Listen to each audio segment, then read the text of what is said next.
شکر گزار ہوں سب دوستوں کا, especially the diplomatic community who's come here today. You give us strength, you give us hope, and inshallah ta'ala Pakistan will work with the world. میں زیادہ لمبی تقریر نہیں کرنا چاہتا, ایک ضرور ذکر کروں گا, مرتضیٰ سے تو کہا ہے کہ اس کا جواب پراپرلی دے. کچھ دنوں پہلے ایک اکنامک انٹیلیجنس یونٹ کی ایک خبر آئی تھی, اس کو بڑا پھیلایا, خاص طور پہ جو بھائی اس کو ذرا غور سے پڑھ رہے کوئی بھی. اس کے اندر جو فیکٹرز ہیں, سب سے 25% فیکٹر وہ کہتے ہیں کہ جی لا اینڈ آرڈر.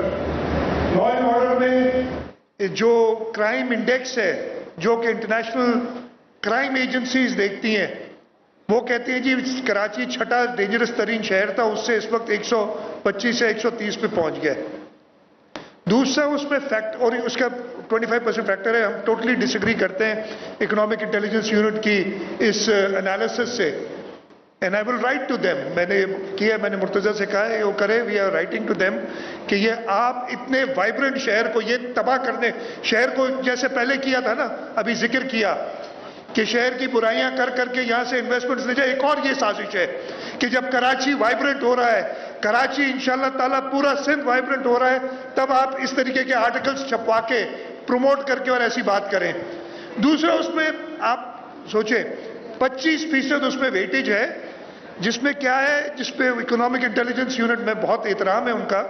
انہوں نے ہمیں پی پی پی میں 6th best unit in Asia بھی کہا تھا. ہمیں سوورنز کے ساتھ انہوں نے جو ہے رینک کیا تھا. اس میں کہ جی اگر گرمی لگتی ہے ٹریولرز کو ادھر تو وہ شہر اتنا اچھا نہیں ہے, یعنی موسم اتنا اچھا نہیں ہے. بھائی اس میں ہمارا تو کوئی قصور نہیں ہے. ریلیجس ہارمنی کی بات کرتے ہیں پاکستان کے اندر, خدا نہ خواستہ, مجھے پتہ ہے ابھی بلاول صاحب جب ہوتے ہیں, مگر مجھے ایک آدھ کوئی کام یا میسج کرتے, ابھی پرسوں بھی ان کا ایک میسج آیا تھا اسی چیز پہ, ریلیجس ہارمنی.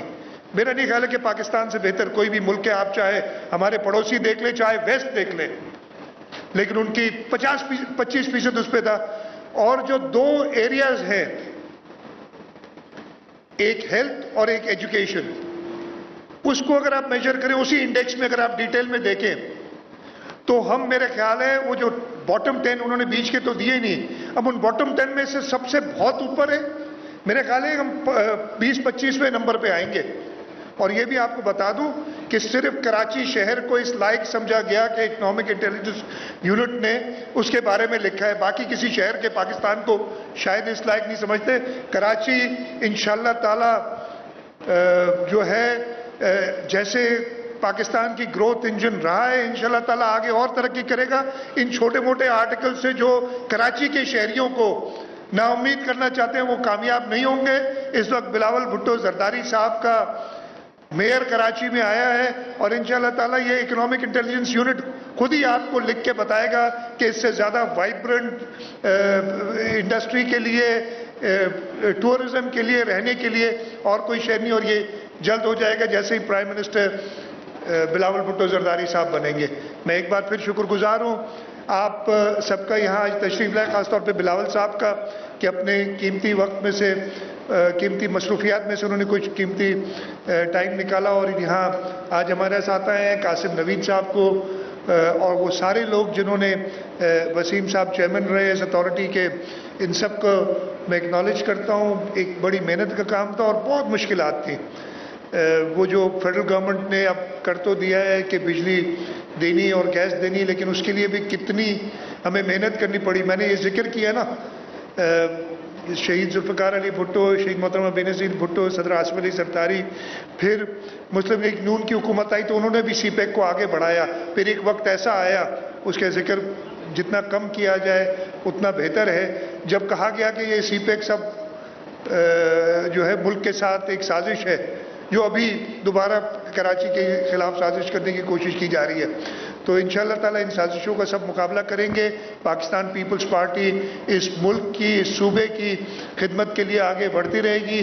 اور جیسے میں نے کہا فیوچر پاکستان کا وہ سامنے بیٹھا ہے, اور پاکستان کا فیوچر انشاءاللہ تعالی پاکستان کو اگلی منزلوں پہ لے جائے گا. آپ کا بہت بہت شکریہ. جی اے بھٹو. پاکستان زندہ باد.